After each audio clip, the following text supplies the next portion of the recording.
Ron DeSantis' presidential launch has been a bit of a mixed bag for the Republican candidate. Obviously, his actual launch, the thing on Twitter, did not go well.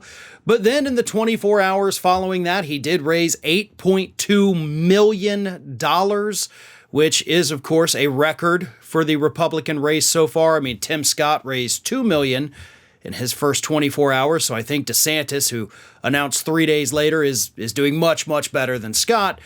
But then, of course, you have the other side of it, too, which is that Ron DeSantis won't stop whining about the fact that Donald Trump is, of course, kicking his butt, not just in the polls, but in terms of the attacks being leveled against Ron DeSantis. So here is Ron DeSantis openly whining about how mean Donald Trump is being to him. Take a listen. I think a lot of what he's doing is showing everybody that he understands that I've got a good chance to beat him, because he doesn't criticize anybody else now. It's only me. Even peeled off Democrats because, we're addressing, I think, issues that people care about. So I think people are going to be able to see that. And I think, honestly, some of his attacks against me, he's moving to the left. Now, it's important to realize that little clip you just heard actually came from the New York Post. And who owns the New York Post? Well, that's right, Rupert Murdoch, the the owner of Fox News and the Wall Street Journal, and of course many outlets all over the globe. And Rupert Murdoch, as we all know, is not a huge fan of Donald Trump, so of course they're trying to prop up DeSantis. But by propping him up, you're also showing the country what a big, whiny baby he really is. Because here's the thing, DeSantis' attack there is that Trump's attacks sound like they're coming from the left. Okay, well, he actually has been making that claim for the last 2 weeks because, of course, Donald Trump has correctly attacked Ron DeSantis for wanting to cut Social Security and Medicare and attempting to do that multiple times while he was serving in the U.S. House of Representatives. It is a factual attack on Ron DeSantis. And DeSantis' only rebuttal to that is that you sound like a Democrat. I mean, the Never Back Down pack that supports Ron DeSantis attacked Donald Trump for that and then said, oh, we shouldn't have done that. We sounded like CNN and MSNBC when we did it. We sound like we're from the left. If you want to attack Donald Trump on that particular issue, why don't you point out that he also tried to do that?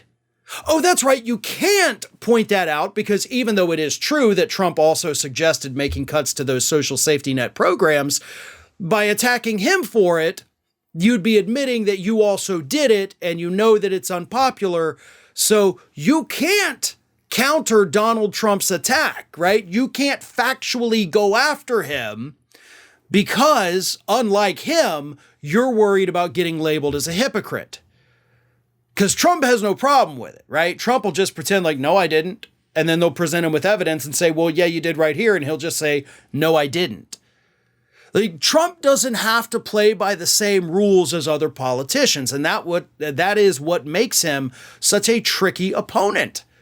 Because if Ron DeSantis was able to hit back at Trump and say, whoa, actually, you did these things, then Trump would say, no, you did them.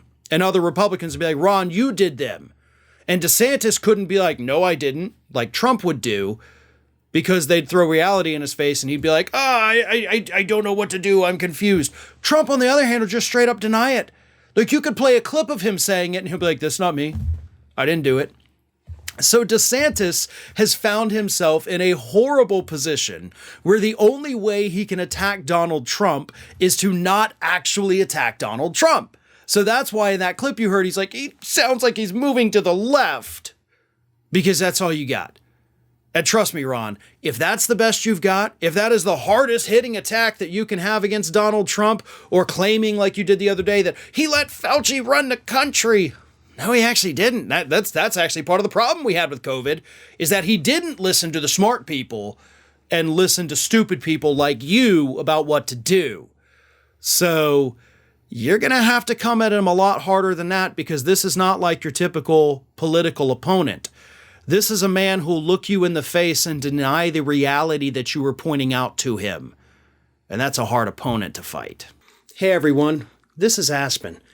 And did you know that for the low cost of $0 per day, you can subscribe to the Fair and Balanced YouTube channel.